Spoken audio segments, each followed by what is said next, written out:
Hello friends. Question ये है कि discuss the convergence of the logarithmic series x minus x square upon 2 plus x की power 3 upon 3 and so on -1 की power n -1 x की power n upon n। Okay, ध्यान से सुनना। इसको दिखाना है कि इसके डिस्कस करना है कि कन्वर्जेंस है कि नहीं। आपको भी पता है कि गिवन सीरीज अल्टरनेटिंग सीरीज है, और अगर अल्टरनेटिंग सीरीज है तो इसकी कन्वर्जेंसी और डाइवर्जेंसी चेक करने के लिए मेरे को इसका मोड निकालना होगा। ओके, और इसके ऊपर लेमनिटीज टेस्ट अप्लाई करना होगा। तो मैं वही कहने जा रहा हूँ कि गिवन सीरीज इज, मेरी जो गिवन सीरीज है कैसी है भाई? Given series is alternating series है।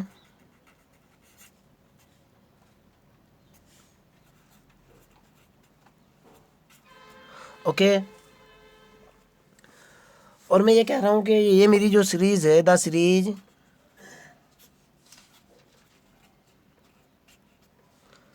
Summation of you N is convergent, ये कन्वर्जेंट होगी।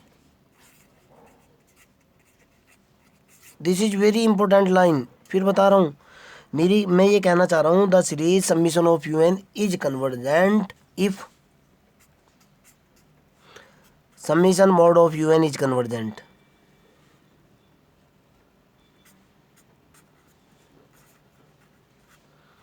बार बार इसी चीज़ को बोलता आ रहा हूँ बेटा कि भाई अल्टरनेटिंग सीरीज है, इसको पॉजिटिव टर्म सीरीज के अंदर कन्वर्ट कर लीजिए और रिजल्ट निकाल लीजिए। ठीक है ना? वही कह रहा हूँ मैं। मेरी सीरीज कन्वर्ट, ये एक अल्टरनेटिंग सीरीज है, ये सीरीज कन्वर्जेंट होगी अगर इसकी मोड वैल्यू निकालने के बाद वो कन्वर्जेंट हो जाए। ओके, और यहाँ मोड आने के बाद, यानी ये पॉजिटिव टर्म सीरीज आने के बाद, हम इसके ऊपर कोई भी टेस्ट अप्लाई कर सकते हैं। Now I am calculating the value of you N. U N देखो बेटा, एक्स स्क्वायर बटे 2, एक्स की पावर 3 बटे 3। यू एन की जो वैल्यू निकल करके आएगी सीधी दे रखी है। U N is equal to होगा -1 की पावर n -1 एक्स की पावर n बटे n। और मैं यहाँ से यू एन प्लस 1 की अगर बात करूँ, यू एन प्लस 1 होगा -1 की पावर n प्लस 1 यहाँ से आ जाएगा इंटू एक्स की पावर n प्लस 1 बटे n प्लस 1 होगा। यही होगा ना? ओके, अगर मैं यहाँ से मोड ऑफ यू एन की बात करता हूँ, मोड ऑफ यू एन की वैल्यू जो होगी, मोड ऑफ -1 की पावर n -1 एक्स की पावर n बटे n, कितना निकल जाएगा भाई? ये निकल करके आएगा सीधे का सीधा, आपको भी दिख रहा है, तो वैल्यू 1 हो जाएगी सारी की सारी। ये निकलेगा एक्स की पावर n बटे n। अगर mod of you N plus 1 की वैल्यू निकालता हूँ तो मेरे पास निकल करके आएगा मोड ऑफ -1 की पावर n एक्स की पावर n प्लस के 1 बटे n प्लस के 1। और यहाँ से रिजल्ट निकल करके आएगा कितना? x की पावर n प्लस के 1 बटे n प्लस के 1। ओके, नाउ जैसे ही मैं इसके ऊपर टेस्ट अप्लाई करूँगा, now I am applying the ratio test. और रेशो टेस्ट बोलता है limit N tending to infinity you N बटे यू एन प्लस के 1। ओके, मैं इस कंसेप्ट का यूज़ कर रहा हूँ। तो यहाँ से मेरे पास जो रिजल्ट निकल करके आएगा, देखता हूँ कितना निकलता है। तो यहाँ से हुआ मेरे पास limit N tending to infinity you N बटे यू एन प्लस के 1 is equal to limit N tending to infinity, मैंने यू एन की वैल्यू डाली जो कि एक्स की पावर एन बटे एन है, एन प्लस 1 की वैल्यू डाली एक्स की पावर एन प्लस 1 बटे एन प्लस के 1 है, बराबर हो जाएगा limit N tending to infinity. आपको भी दिख रहा है बेटा, और ये मोड के अंदर चल रहा है सारे का सारा, इसको भी मोड में रख लो, कोई दिक्कत वाली बात नहीं है। ओके, तो यहाँ से मेरे पास निकल करके आया, एक पावर तो ख़त्म हो जाएगी, ये निकल करके आएगा बेटा, मोड के अंदर ही निकलेगा n प्लस 1 बटे n। ओके, और इंटू 1 अपॉन एक्स। क्लियर? आगे की तरफ चलते हैं। मोड के अंदर ही है सारी क्वांटिटी भाई, ये तो नंबर से, इसको तो मोड से बाहर भी निकाला जा सकता है, कोई दिक्कत वाली बात नहीं है, लेकिन ये नेगेटिव और पॉजिटिव हो सकता है, इसलिए इसको मोड के अंदर ही रखना होगा। मैंने इसको लिखा limit N tending to infinity mod of you N बटे यू एन प्लस के 1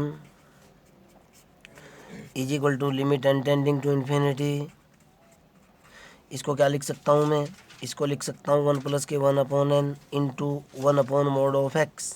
देखो ध्यान से, क्यों mod of a into B को लिखा जा सकता है mod of a into mod of b। ये मैंने बड़ा लिख दिया, छोटा लिख लिया, डजेंट मैटर। ओके, और ये जो है ना, किसी भी अगर पॉजिटिव नंबर है उसका मोड और बगैर मोड के दोनों बराबर होते हैं। एंड टेंडिंग टू इन्फिनिटी पे ये कहाँ पहुँच गया, 0। फाइनली मेरे पास निकला 1/mod(x). क्लियर आपके सामने है। एंड टेंडिंग टू इन्फिनिटी पे रेशो टेस्ट मेरे को क्या बोलता है भाई, रेशो टेस्ट बोलता है भाई, रेशो टेस्ट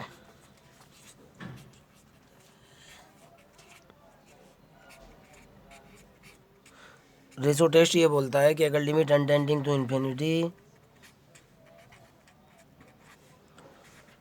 un/un प्लस के 1 अगर ग्रेटर देन 1 है तो कन्वर्जेंट है भाई, अगर ये लेस देन 1 है तो डाइवर्जेंट है, और अगर ये रिजल्ट इक्वल टू 1 है तो टेस्ट क्या है, फेल है। तो यहाँ से देखो बेटा, यहाँ से क्या कंक्लूजन निकल कर के आएगा, यहाँ आ रहा है मेरे पास 1/mod(x). ओके, इसका मतलब ये है कि अगर ये ग्रेटर देन 1 है तो ये सीरीज मेरी कन्वर्जेंट है। दूसरा, अगर 1/mod(x) लेस देन 1 है तो ये डाइवर्जेंट है, और 1 अगर mod(x) इज इक्वल टू 1 है तो टेस्ट क्या है, फेल है। यही है ना कंसेप्ट। चलो पहले वाले की बात कर लेते हैं। पहले वाला है 1/mod(x) ग्रेटर देन 1। इसका मतलब क्या निकला, 1 ग्रेटर देन mod(x). इसका मतलब क्या निकला, mod(x) की डेफिनेशन से -1 less than x less than 1। यही तो मतलब निकल गया ना। यहाँ से सोचो आप, इस रिजल्ट की बात करूँगा मैं, इसकी अलग अलग वैल्यू के ऊपर वैल्यू चेक करूँगा। आप ध्यान से देखना है। जब पहले वाला केस उठा रहा हूँ, when x is equal to 1 हो, यहाँ से देखो आप लेस देन और इक्वल टू भी लगा सकते हो, कोई दिक्कत वाली बात नहीं है, दोनों में से एक वैलिड होनी चाहिए। जब x इज इक्वल टू 1 हो, अगर x इज इक्वल टू 1 है तो सीरीज की वैल्यू देखता हूँ कितनी है। x इज इक्वल टू 1 पर जो मेरी गिवन सीरीज है वो क्या हो जाएगी बेटा, ये होगी 1 -1/2 +1/3 -1/4 एंड सो ऑन। एक अल्टरनेटिंग सीरीज है। अगर मैं u1 की बात करूं कितना है, 1 है। u2 की बात करूं 1/2 है। तो जाहिर सी बात है u1 ग्रेटर देन और इक्वल टू u2 है। क्लियर, पहली कंडीशन तो पास हो रही है। अगर मैं इसमें लेम्बनिटीज टेस्ट लगा दूं भाई, लेम्बनिटीज टेस्ट जो कि बोलता है कि limit and tending to infinity अगर un इज इक्वल टू 0 है तो मेरी सीरीज कैसी है भाई, सीरीज इज कन्वर्जेंट है। यही है ना कंसेप्ट। तो मैंने इसके ऊपर लेम्बनिटीज टेस्ट लगाया, तो यहाँ से मैंने un की वैल्यू निकाली, un निकल कर के आया, मेरे को दिख रहा है 1/n आ रहा है। और जैसे ही मैं इसके ऊपर limit and tending to infinity का केस लगाता हूँ, 1/n बराबर 1/∞ बराबर 0 कन्वर्जेंट आ चुकी। अगर मैं सेकंड केस एराइज करता हूँ इसका, कि जब x इज इक्वल टू -1 हो, यहाँ से ये जो मेरे पास सेकंड सिचुएशन निकल करके आई थी, वैन जब मैं कहूँ कि भाई वैन x बराबर कितना हो, -1 हो, तो जो मेरी सीरीज होगी वो क्या होगी बेटा, यहाँ से देखो आप, मेरी सीरीज सेम रहेगी, कोई चेंज नहीं आने वाला। सीरीज मेरी क्या होगी, x इज इक्वल टू -1 के ऊपर गिवन सीरीज जो हो जाएगी बेटा वो ये हो जाएगी। भाई देखो सीधा लगा रहा हूँ, माइनस कॉमन ले लूँगा मैं बाहर, और माइनस बाहर लेते ही पहले वाली सीरीज बनेगी 1 प्लस के 1/2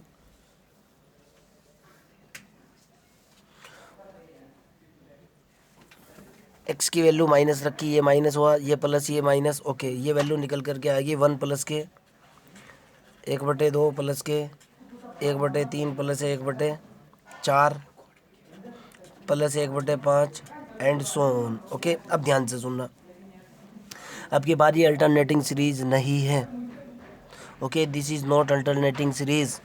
अगर मैं इसकी UN की बात करता हूँ, this is not alternating series. Okay, और जब ये अल्टरनेटिंग सीरीज़ नहीं है, ध्यान से सुनना, अगर मैं इसकी UN की बात करता हूँ, UN की वैल्यू निकल करके आएगी 1/n। और अगर इसकी कंपेयर में VN इज इक्वल टू या UN is equal to 1/n की पावर P से करता हूँ, तो जाहिर सी बात है 1/n is equal to 1/n की पावर P की वैल्यू निकल करके आएगी 1। तो कंपैरिजन टेस्ट बोलता है, बाई कंपैरिजन टेस्ट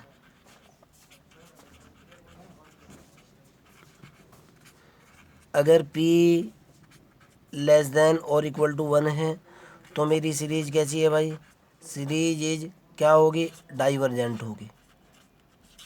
मेरे को नहीं पता कि डाइवर्स टू इन्फिनिटी कर रही है, डाइवर्स टू क्या क्या है बोले तो फाइनाइट कर रही है, लेकिन मेरे पास सिचुएशन ये निकल करके आएगी। देखो आपके सामने है, P की वैल्यू 1 निकली, डाइवर्जेंट आ चुकी। अब ओवरऑल कंक्लूजन निकालता हूँ, ध्यान से सुनना। जब x की वैल्यू जो है ना, जब x की वैल्यू x लेस देन और इक्वल टू 1 था, ये वाला केस ले रहा हूँ मैं, x की वैल्यू लेस देन और इक्वल टू 1 है, तो मेरी सीरीज क्या है? मेरी सीरीज जो है ना वो कन्वर्जेंट है। और जब x की वैल्यू जो है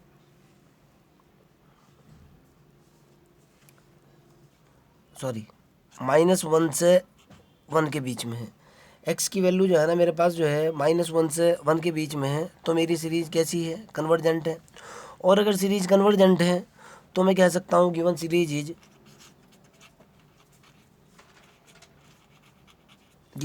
इज एब्सोल्युटली कन्वर्जेंट।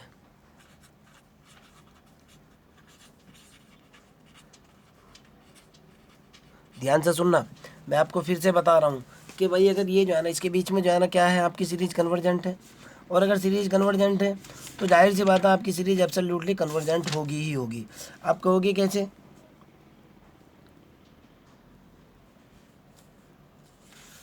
ठीक है ना बेटा, दिस इज द कंसेप्ट। फिर भी अगर आपका कोई डाउट है, प्रॉब्लम है, you can directly ask me.